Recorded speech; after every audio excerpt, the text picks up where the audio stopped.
Number 11 बोला गया a TV tower stand vertically on a bank of canal from a point on the other hand on the other bank directly opposite the tower the angle of elevation of the top of the tower is 60 degree from the another point 20 meter away on the line joining this point to the foot of the angle of elevation of the top of the tower is 30 degree. Find the height of the tower and the width of the canal. तो हमसे पूछा गया है, बोला गया है कि एक क्या है, एक टीवी टावर है, ठीक है। तो ये यहाँ पर आ गया टीवी टावर।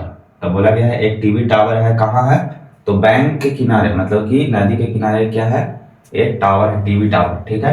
और इस टावर से एक कैनाल है, कहीं पे क्या है, एक कैनाल है, और उस कैनाल से टीवी का टावर का जो टॉप है वो कितना डिग्री एलिवेशन एंगल बनाता है, तो 60 डिग्री बनाता है। कितना बनाता है, 60 डिग्री बनाता है, ठीक है।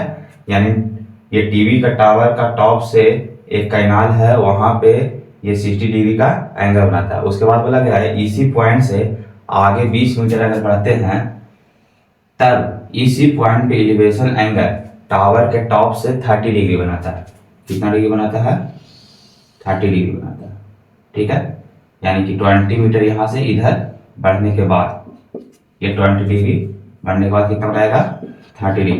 तो हमें फाइंड आउट करना है विड्थ ऑफ द कैनाल, मतलब कि टावर के बॉटम से इस कैनाल के बीच का डिस्टेंस फाइंड आउट करना है और टावर का हाइट भी फाइंड आउट करना है। यानी कि ये वाला हाइट फाइंड आउट करना है, टीवी टावर जो है, टीवी टावर, तो नाम देते हैं ए बी सी और ये डी। तो ये वाला हमको हाइट फाइंड आउट करना है, ये एंगल दोनों में दिया गया है, ठीक है। तो हम बारी बारी से चलेंगे। इन ट्रायंगल पहले चलते हैं सोल्यूशन में, और इन ट्रायंगल पहले चलते हैं ए सी बी में। In triangle A C B में चलेंगे। तो ए सी बी में जब चलेंगे तो हमें क्या मिलेगा, tan 60 degree equal to A B by B C, ठीक है। तो tan 60 का वैल्यू होता है कितना, तो √3 equal to A B by B C, इसको बोल देते हैं फर्स्ट इक्वेशन, ठीक है। अब सेकंड चलेंगे ट्रायंगल ए डी बी में। In triangle A D B में चलेंगे तो फिर से लगाएंगे 60 के सामने वाला परपेंडिकुलर और ये बेस, तो ये किस में आता है, अच्छा ये 60 डिग्री। अब हम चल रहे हैं ए डी बी में, तो ए डी बी में 30 डिग्री है तो tan 30 डिग्री लगाएंगे, tan 30 डिग्री। वो गलती से बोल दिए थे 60, ये हम लोग चल रहे थे इसमें ना ए डी बी में, तो tan 30 होगा और परपेंडिकुलर क्या होगा, तो ए बी होगा, और बेस कितना होगा, तो डी बी होगा, ठीक है। और tan 30 का वैल्यू कितना होता है, तो 1/√3 होता है, ठीक है। अब देखिए ए बी बाई क्या लिखा हुआ है, डी बी, तो डी बी को हम लोग क्या लिख सकते हैं, D C plus B C भी लिख सकते हैं। और ए बी बराबर हम क्या लिख सकते हैं, यहाँ पे क्रॉस अगर मल्टीप्लाई करें, यहाँ पे स्टार्टिंग में जो हम लिखे थे, हमको वैल्यू पुट करना है इसलिए हम ऐसा कर रहे हैं। इसको क्या लिख सकते हैं, √3 B C equal to A B लिख सकते हैं, ठीक है। इसी को फर्स्ट बोल रहे हैं। तो यहाँ पे ए बी की जगह पर क्या लिख सकते हैं, √3 बी सी लिख सकते हैं, ठीक है। तो यहाँ पर लिख देंगे ए बी की जगह पर √3 बी सी, ठीक है। अच्छा डी बी की जगह पर हम क्या लिखेंगे, तो लिखेंगे डी बी की जगह पर D C plus C B. अच्छा इसका वैल्यू हमको ए बी का वैल्यू क्यों इस √3 बी सी लिखना पड़ा, इसलिए लिखना पड़ा कि हम सबको जब एक यूनिट में कन्वर्ट करेंगे तभी ना वैल्यू निकाल सकते हैं, इसलिए सबको बी सी में कन्वर्ट कर देंगे तो बी सी का वैल्यू निकल जाएगा। इसलिए यहाँ ए बी था, इसको भी बी सी में कन्वर्ट कर दिए। अब देखिए डी सी का वैल्यू तो पता है 20 मीटर, तो यहाँ तो लिख देंगे 1/√3 और √3 बी सी, और डी सी का वैल्यू कितना है, तो 20, और सी बी तो हमको फाइंड आउट करना है। अब क्रॉस मल्टीप्लाई करेंगे दोनों तरफ, तो क्रॉस मल्टीप्लाई करेंगे तो क्या मिलेगा, 20 plus C B equal to √3 में √3 बी सी से मल्टीप्लाई हो जाएगा, तो क्या मिल जाएगा, 3 बी सी मिल जाएगा। √3 से √3 बाहर आ जाएगा तो 3 बी सी हो जाएगा। अब इस बी सी को उधर भेजेंगे, तो उधर भेजेंगे तो क्या मिलेगा, 20 equal to 3 B C minus C B. अच्छा सी फिर बी सी ही लिखते हैं क्योंकि इसे बी सी लिखते हैं, तो 3 बी सी में से एक बी सी चल जाएगा तो 2 बी सी बचेगा।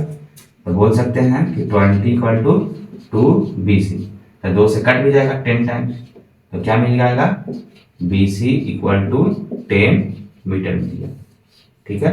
अब BC इक्वल टू 10 मीटर मिल गया, यही तो था मेरे पास कैनाल का डिस्टेंस, तो BC मिल गया हमको। और क्या फाइंड आउट करना है, तो हाइट निकालना है टावर का, तो AB निकालना है।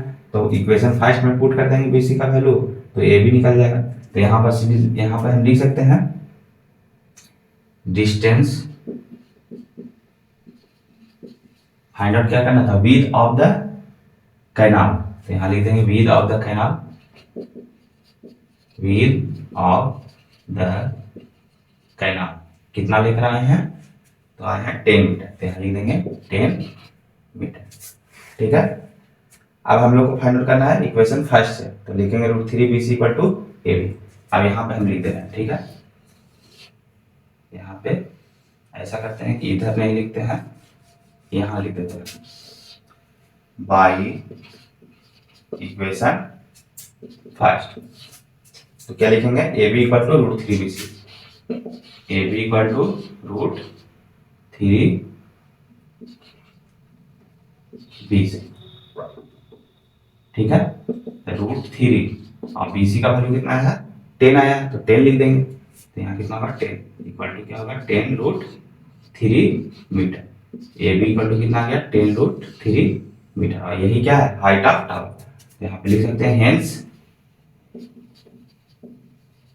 Height of tower equal to 10√3 metre.